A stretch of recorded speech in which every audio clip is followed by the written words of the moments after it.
ನಮಸ್ತೆ ಮಿತ್ರರೇ, ಇವತ್ತು ಬೆಂಡೆ ಮತ್ತು ಬಟಾಟೆಯನ್ನು ಬಳಸಿ ಒಂದು ರುಚಿಕರವಾದ ನಾರ್ತ್ ಇಂಡಿಯನ್ ಶೈಲಿಯ ರೆಸಿಪಿ ಮಾಡೋಣ. ಇನ್ಸ್ಟೆಂಟಾಗಿ ಅಂದರೆ ಕೂಡಲೇ ಮಾಡುವಂಥದ್ದು, ಒಂದು 10 ನಿಮಿಷದಲ್ಲಿ ಆಗುವಂಥದ್ದು. ಪೂರಿಯ ಜೊತೆಗೆ ಸಾಕ್ತದೆ ಅಥವಾ ನೀರು ದೋಸೆ ಜೊತೆಗೆ ಸಾಕ್ತದೆ, ಚಪಾತಿ ದೋಸೆ ಯಾವುದೊಟ್ಟಿಗೆ ಸಾಕ್ತದೆ, ಅನ್ನದೊಟ್ಟಿಗೆ ಸಹ ಸೈಡ್ ಡಿಶ್ ಆಗಿ ಯೂಸ್ ಮಾಡುವಂಥದ್ದು, ಬಹಳ ಟೇಸ್ಟಿಯಾಗಿ ಬರುವಂಥದ್ದು. ಹಾಗಾದರೆ ಯಾರೆಲ್ಲ ನನ್ನ ಚಾನಲನ್ನು ನೋಡ್ತಿದ್ದೀರಿ, ಯಾರೆಲ್ಲ ಇನ್ನು ಸಬ್ಸ್ಕ್ರೈಬ್ ಮಾಡಿಲ್ಲ, ದಯವಿಟ್ಟು ಸಬ್ಸ್ಕ್ರೈಬ್ ಮಾಡಿ ಸಪೋರ್ಟ್ ಮಾಡಿ ಅಂತ ಹೇಳುತ್ತಾ ಬನ್ನಿ.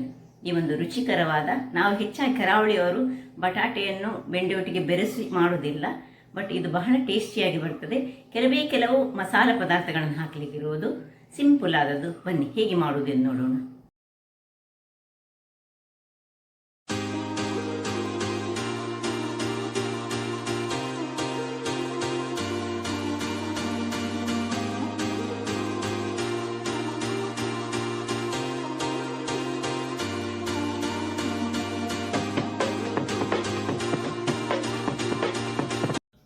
ನಮಸ್ತೆ ಮಿತ್ರರೇ, ನೋಡಿ ಇವತ್ತು ಬೆಂಡೆಕಾಯಿ ಮತ್ತು ಬಟಾಟೆಯನ್ನು ಬಳಸಿ ಒಂದು ಮಸಾಲೆದಾರ್, ಅಂದರೆ ಸ್ವಲ್ಪ ಮಸಾಲೆಯನ್ನು ಯೂಸ್ ಮಾಡಿಕೊಂಡು ಟೇಸ್ಟಿಯಾದ ಒಂದು ಡ್ರೈ ಪದಾರ್ಥ, ಅಂದರೆ ಸುಕ್ಕ ಅಲ್ಲ, ಇದು ಸೈಡ್ ಡಿಶ್ ಆಗಿ ಯೂಸ್ ಮಾಡುವಂಥದ್ದು. ಬಹಳ ಚೆನ್ನಾಗಿ ಬರ್ತದೆ. ಒಂದು ಸಾರಿದ್ರೆ ಸಾಕು. ಇದು ಸೈಡಾಗಿ ನಾವು ಹೇಗೆ ಬೆಂಡೆ ಉಪ್ಪು ಕರಿ ಮಾಡ್ತೇವೆ ಅದೇ ರೀತಿಯಲ್ಲಿ ಸ್ವಲ್ಪ ಚೇಂಜಸ್ ಉಂಟು.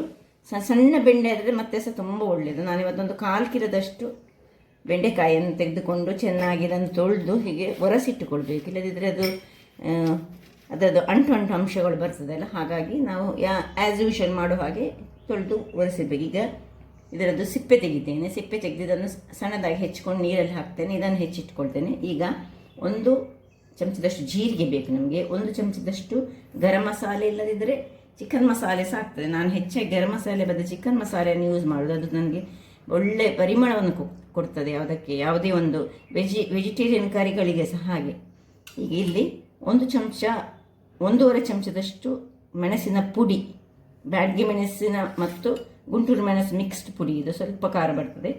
1 ಚಮಚದಷ್ಟು ಚಿಲ್ಲಿ ಫ್ಲೇಕ್ಸ್ ಬೇಕು. ನಾನು ಚಿಲ್ಲಿಯನ್ನು ಸಣ್ಣದಾಗಿ 1 ಚಿಲ್ಲಿಯನ್ನು ಕಟ್ ಮಾಡಿಟ್ಟುಕೊಂಡು ಕ್ರಷ್ ಮಾಡಿದ್ದೇನೆ. 1.5 ಚಮಚದಷ್ಟು ಕೊತ್ತಂಬರಿ ಪುಡಿ ಬೇಕು. 1/2 ಚಮಚದಷ್ಟು ಜೀರಿಗೆ ಪುಡಿ, ಮತ್ತು ಬೆಳ್ಳುಳ್ಳಿ, ಕೊತ್ತಂಬರಿ ಸೊಪ್ಪು, ಕರಿಬೇವಿನ ಸೊಪ್ಪು, ಮತ್ತು ಒಂದು ಸಣ್ಣ ತುಂಡು ಹುಳಿಗೆ ಸ್ವಲ್ಪ ನೀರು ಹಾಕ್ಕೊಂಡು ಇದರದೊಂದು ಸ್ವಲ್ಪ ಹುಳಿಯ ನೀರು ಮಾಡಿಟ್ಕೊಳ್ತೇನೆ. ಈಗ ಮೊದಲಿಗೆ ನೀರುಳ್ಳಿ, ಇದರ ಅರ್ಧ ನೀರುಳ್ಳಿ, ದೊಡ್ಡ ನೀರುಳ್ಳಿ ಆದರೆ ಅರ್ಧ ನೀರುಳ್ಳಿಯನ್ನು ಸಣ್ಣಗೆ ಹೆಚ್ಚಿಟ್ಕೊಳ್ಳಿಕ್ಕೆ, ಮತ್ತು ಅರ್ಧ ನೀರುಳ್ಳಿಯನ್ನು ಸ್ಲೈಸ್ ಮಾಡಿಟ್ಟುಕೊಳ್ತೇನೆ. ಈಗ ಇಷ್ಟನ್ನೆಲ್ಲ ಕಟ್ಟಿಂಗ್ ಮಾಡಿ ನಾನು ರೆಡಿ ಮಾಡಿ ಕೊಡ್ತೇನೆ. ಬೆಂಡೆ ಕಟ್ಟಿಂಗ್ ಆಗಿ ಬಂತು ನೋಡಿ. ಇಷ್ಟಿಷ್ಟೇ ಸಣ್ಣದಾಗಿ ಕಟ್ ಮಾಡಿದರೆ ಸಾಕು, ತುಂಬ ದೊಡ್ಡದು ಮಾಡಲಿಕ್ಕೆ ಹೋಗಬಾರ್ದು. ನೋಡಿ, ಹೀಗೆ ಸೈಡ್ ಅಡ್ಡದಲ್ಲಿ ಕಟ್ ಮಾಡಿದರೆ ನಮಗೆ ಅದರಲ್ಲಿ ಹುಳ ಎಲ್ಲ ಇದ್ದರೆ ಬಹಳ ಚೆನ್ನಾಗಿ ಕಾಣ್ತದೆ. ಹಾಗಾಗಿ ಹೆಚ್ಚಾಗಿ ಹೀಗೆ ಅಡ್ಡ ಕಟ್ ಮಾಡ್ಕೊಳ್ಳೋದು. ಬಟಾಟೆಯನ್ನು ಸಹ ಕಟ್ ಮಾಡಿ ನೀರಲ್ಲಿ ಹಾಕಿಟ್ಟೆ. ನೀರುಳ್ಳಿ ನೋಡಿ 2 ಟೈಪಿನಲ್ಲಿ ಕಟ್ ಮಾಡಿ ಇಟ್ಟುಕೊಂಡಿದ್ದೇನೆ. ಒಂದು ಉದ್ದಕ್ಕೆ ಸೀಳಿಟ್ಟಿದ್ದೇನೆ, ಒಂದು ಇಲ್ಲಿ ಸಣ್ಣದಾಗಿ ಹೆಚ್ಚಿಟ್ಟುಕೊಂಡಿದ್ದೇನೆ. ಕೊತ್ತಂಬರಿ ಸೊಪ್ಪು ಹೆಚ್ಚಿಕೊಂಡಾಯಿತು. ಹುಳಿಯ ನೀರು ತುಂಬ ಬೇಡ, ಹುಳಿಯ ನೀರು ಸ್ವಲ್ಪ ರೆಡಿ ಮಾಡಿಟ್ಕೊಂಡ್ರೆ ಆಯಿತು. ಸಣ್ಣ ಇದರಲ್ಲಿ ನೀರು ಹಾಕಿ ಇಲ್ಲಿ ಈಗ ಗ್ಯಾಸ್ ಆನ್ ಮಾಡಿಕೊಂಡು ಒಂದು ಪಾತ್ರೆಯನ್ನು ಇಟ್ಕೊಂಡಿದ್ದೇನೆ, ಕಡಾಯಿ. ಅದಕ್ಕೆ ಒಂದು 4 ಚಮಚದಷ್ಟು ಎಣ್ಣೆಯನ್ನು ಹಾಕ್ಕೊಳ್ತಿದ್ದೇನೆ. ನೀವು ಯಾವ ಎಣ್ಣೆ ಯೂಸ್ ಮಾಡ್ಬೋದು. ತೆಂಗಿನ ಎಣ್ಣೆಯಲ್ಲಿ ಮಾಡಿದರೆ ತುಂಬ ಚೆನ್ನಾಗಿ ಬರ್ತದೆ. 4 ಚಮಚದಷ್ಟು ಎಣ್ಣೆ ಹಾಕೊಂಡೆ, ಸಣ್ಣ ಚಮಚದಷ್ಟು, ತುಂಬ ಎಣ್ಣೆ ಸಹ ಬೇಕಂತಿಲ್ಲ. ಈಗ ಅದಕ್ಕೆ ಬಿಸಿ ಆಗುವಾಗ ಜೀರಿಗೆ ಸ್ವಲ್ಪ ಒಡೆಯುವಾಗ ನಾವು ಸಣ್ಣದಾಗಿ ಹೆಚ್ಚಿಟ್ಕೊಂಡಂತಹ ನೀರುಳ್ಳಿಯನ್ನು ಹಾಕೊಳ್ಳೋಣ.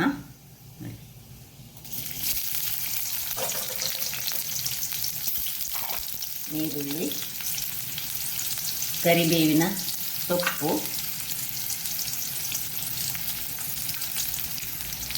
ಸ್ವಲ್ಪ ಕೊತ್ತಂಬರಿ ಸೊಪ್ಪು ದಂಟನ್ನು ಸಣ್ಣದಾಗಿ ಹೆಚ್ಚಿಟ್ಕೊಂಡ್ರೆ ಸಹ ಹಾಕೊಳ್ಬೋದು. ಇಲ್ಲಿ ಸ್ವಲ್ಪ ಇದರಲ್ಲಿ ಈ ಒಂದು ಸಣ್ಣ ಹೆಚ್ಚಿದ ನೀರುಳ್ಳಿ ಸ್ವಲ್ಪ ಕಲರ್ ಚೇಂಜ್ ಆಗಬೇಕು, ಅಷ್ಟು ತನಕ ಹುರಿಯೋಣ. ಆಮೇಲೆ ಇದು ಸ್ವಲ್ಪ ಕಲರ್ ಚೇಂಜ್ ಆಗುವಾಗ ಈ ಉದ್ದುದ್ದಕ್ಕಾಗಿ ಹೆಚ್ಚಿಟ್ಟಂತಹ ನೀರುಳ್ಳಿ ಉಂಟಲ್ಲ ನೋಡಿ, ಹೀಗೆ ಉದ್ದುದ್ದಾಗಿ ಇದನ್ನು ಹಾಕೊಳ್ತಿದ್ದೇನೆ.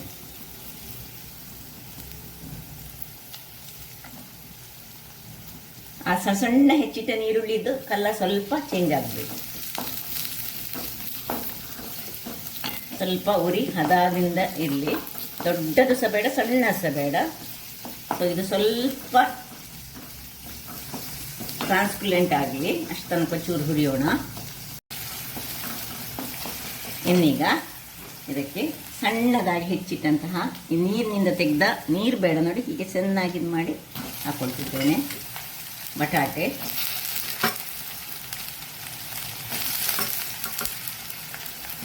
ಹೆಚ್ಚಾಗಿ ಇಲ್ಲಿ ನಮ್ಮ ಕರಾವಳಿ ಸೈಡ್ನವರು ಬಟಾಟೆ ಹಾಕಿ ಈ ಬೆಂಡೆಕಾಯಿ ಮಾಡುವುದಿಲ್ಲ.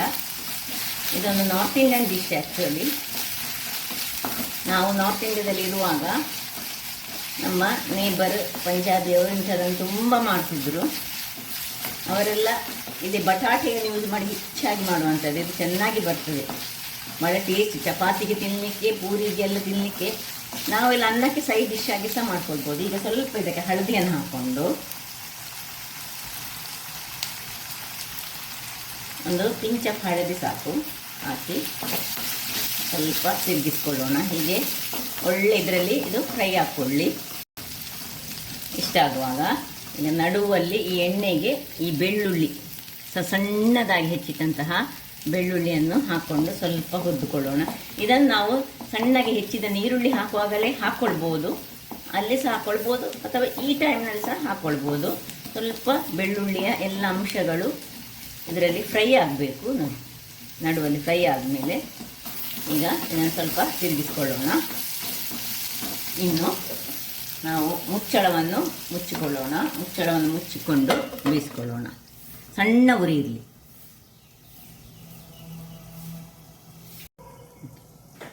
ಎರಡು ನಿಮಿಷಗಳ ಬಳಿಕ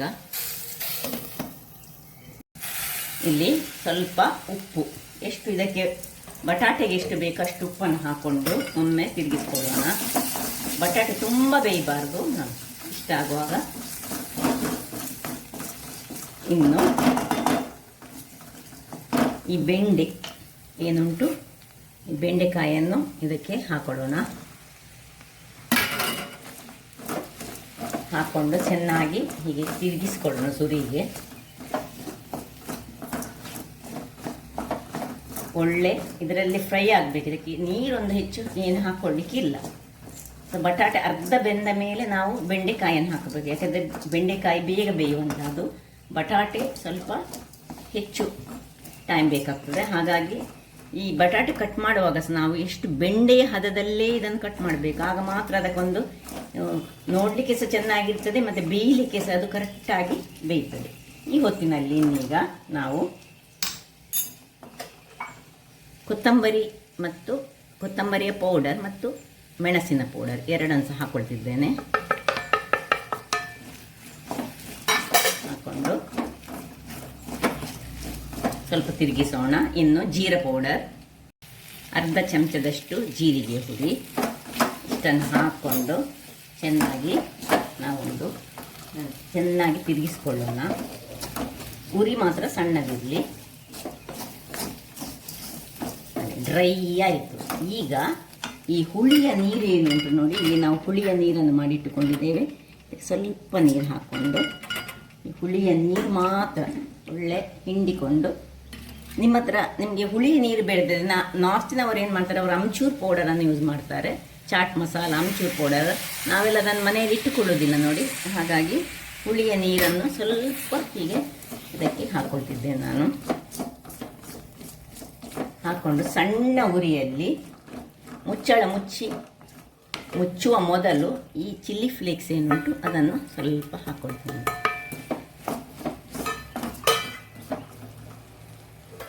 ಇನ್ನು ಸಣ್ಣ ಉರಿಯಲ್ಲಿ ಸ್ವಲ್ಪ ಬೇಯಿಸ್ಕೊಳ್ಳೋಣ. ವೀಕ್ಷಕರೇ ನೋಡಿ, 2 ನಿಮಿಷಗಳ ಬಳಿಕ ಒಳ್ಳೆ ಬೆಂದುಕೊಂಡು ಬಂತು ನೋಡಿ. ಈಗ ಇದಕ್ಕೆ ಗರಂ ಮಸಾಲೆಯ ಪುಡಿ, ನಾನು ಹೇಳಿದ್ದೇನೆ ನಾನು ಹೆಚ್ಚಾಗಿ ಚಿಕನ್ ಮಸಾಲೆ ಯೂಸ್ ಮಾಡುವಂತೇನೆ, ಮತ್ತು ಸ್ವಲ್ಪ ಉಪ್ಪು. ಆಗ ನಾವು ಬಟಾಟೆಗೆ ಬೇಕಿದಷ್ಟು ಮಾತ್ರ ಉಪ್ಪನ್ನು ಹಾಕೊಂಡದ್ದು. ಸೊ ಎಷ್ಟು ಉಪ್ಪು ಬೇಕು ಅಷ್ಟು ಉಪ್ಪನ್ನು ನಿಮ್ಮ ಉಪ್ಪಿನ ಹದಕ್ಕೆ ಸರಿಯಾಗಿ ಹಾಕೊಳ್ಳೋಣ. ಇನ್ನು ಮುಚ್ಚಳ ಮುಚ್ಚಲಿಕ್ಕಿಲ್ಲ. ಇದು ಸ್ವಲ್ಪ ಬೇಯುವ ತನಕ, ಅಂದರೆ ಡ್ರೈ ಆಗುವ ತನಕ ನಾವು ಇದನ್ನು ಹೀಗೆ ಓಪನಲ್ಲಿ ಒಂದು 2 ನಿಮಿಷಗಳ ಕಾಲ ಬೇಯಿಸ್ಕೊಳ್ಳೋಣ. 2-3 ನಿಮಿಷಗಳ ಬಳಿಕ ನೋಡಿ ಹೀಗೆ ಡ್ರೈ ಆಗಲಿಕ್ಕೆ ನಾನು ಬಿಟ್ಟೆ. ನೋಡಿ ಒಳ್ಳೆ ಡ್ರೈ ಆಯಿತು. ಈಗ ಇಲ್ಲಿ ನೀವು ಚೆಕ್ ಮಾಡಿದರೆ ಆಯಿತು, ಬಟಾಟೆ ಬೆಂದಿದ್ದರೆ ಆಯಿತು. ನೋಡಿ ನೋಡಿ ಬಟಾಟೆ ಮುಟ್ಟುವಾಗಲೇ ಇದಾಗ್ತದೆ. ಸೊ ಇನ್ನೀಗ ಆಫ್ ಮಾಡಿಕೊಂಡು ಅದಕ್ಕೆ ಕೊತ್ತಂಬರಿ ಸೊಪ್ಪು ಎಷ್ಟು ಬೇಕಷ್ಟು ಕೊತ್ತಂಬರಿ ಸೊಪ್ಪನ್ನು ಹಾಕ್ಕೊಂಡು ಕೊನೆಗೆ ಗಾರ್ನಿಷ್ ಮಾಡಿದರೆ ಆಯಿತು. ನೋಡಿ ರೆಡಿ ಆಯಿತು. ಈಗ ಸರ್ವಿಂಗ್ ಮಾಡೋಣ. ಅದರೊಟ್ಟಿಗೆ ದೋಸೆ ಒಟ್ಟಿಗೆ ಸಹ ತಿನ್ನಲಿಕ್ಕೆ ಇದು ಬಹಳ ಚೆನ್ನಾಗಿ ಬರ್ತದೆ. ನೋಡಿ ರುಚಿಕರವಾದ, ನಾವು ಹೆಚ್ಚಾಗಿ ಇದನ್ನು ಮಾಡೋದಿಲ್ಲಲ್ಲ. ನೋಡಿ ಹೀಗೆ ಟೇಸ್ಟಿಯಾಗಿ ಬರ್ತದೆ ಬಟಾಟೆ ಒಟ್ಟಿಗೆ. ಈಗ ನಮ್ಮ ಹತ್ರ ತಂದಿಟ್ಟುಕೊಂಡದ್ದು ಒಂದು 1/4 kg ಮಾತ್ರ ಉಂಟು ಬೆಂಡೆಕಾಯಿ. ನಾವು ತುಂಬ ಮಂದಿ ಮನೆಯಲ್ಲಿ ಇದ್ದೇವೆ. ಹಾಗಾಗುವಾಗ ಸ್ವಲ್ಪ ಇದು ಕ್ವಾಂಟಿಟಿಯನ್ನು ಸಹ ಹೆಚ್ಚು ಮಾಡ್ತದೆ. ಈಗ ದೋಸೆ ಒಟ್ಟಿಗೆ ಸಹ ತಿನ್ಬೋದು ಇದನ್ನು. ನೋಡಿ ನಂದಿಲ್ಲಿ ದೋಸೆ ಸಹ ರೆಡಿ ಆಗ್ತಾ ಉಂಟು. ದೋಸೆ ಒಟ್ಟಿಗೆ ಸಹ ನೋಡಿ ಒಂದು ಸೈಡಲ್ಲಿ ದೋಸೆಯನ್ನು ಇಟ್ಟು ತಿಂದರೆ ಸಹ ಬಹಳ ಚೆನ್ನಾಗಿ, ನೀರು ದೋಸೆಗೆ ಸಹ ಸೂಪರ್ ಕಾಂಬಿನೇಷನ್ ಇದು. ಅನ್ನದೊಟ್ಟಿಗೆ ಸಹ ಸೈಡ್ ಡಿಶ್ ಆಗಿ ಯೂಸ್ ಮಾಡ್ಕೊಳ್ಬೋದು. ಹಾಗಾದರೆ ನೋಡಿದ್ರಲ್ಲ ವೀಕ್ಷಕರೇ, ಏನು ಒಂದು ಸುಲಭ ವಿಧಾನದಿಂದ ಬಟಾಟೆ ಯಾರಿಗಿಷ್ಟುಂಟು ನೋಡಿ, ಬೆಂಡೆ ಮತ್ತು ಬಟಾಟೆ ಯಾರಿಗಿಷ್ಟುಂಟು ಅಂಥವರು ಇಂತಹ ಒಂದು ರೆಸಿಪಿ ಬಹಳ ಪರಿಮಳಯುಕ್ತ ಸಹ ಮತ್ತು ಟೇಸ್ಟಿ ಆಗಿ ಸಹ ಬರ್ತದೆ. ಹಾಗಾದರೆ ನನ್ನ ಈ ಕುಕಿಂಗ್ ಚಾನಲ್ ನಿಮಗೆ ಇಷ್ಟ ಆದರೆ ಬೋಳೂರು ಸುವರ್ಣ ಚಾನಲನ್ನು ಲೈಕ್ ಮಾಡಿ, ಶೇರ್ ಮಾಡಿ ಹಾಗೂ ಸಬ್ಸ್ಕ್ರೈಬ್ ಮಾಡಿ ಹಾಗೂ ನನ್ನ ಇನ್ಸ್ಟಾಗ್ರಾಮ್ ಪೇಜನ್ನು ಫಾಲೋ ಮಾಡಿ. ಧನ್ಯವಾದಗಳು.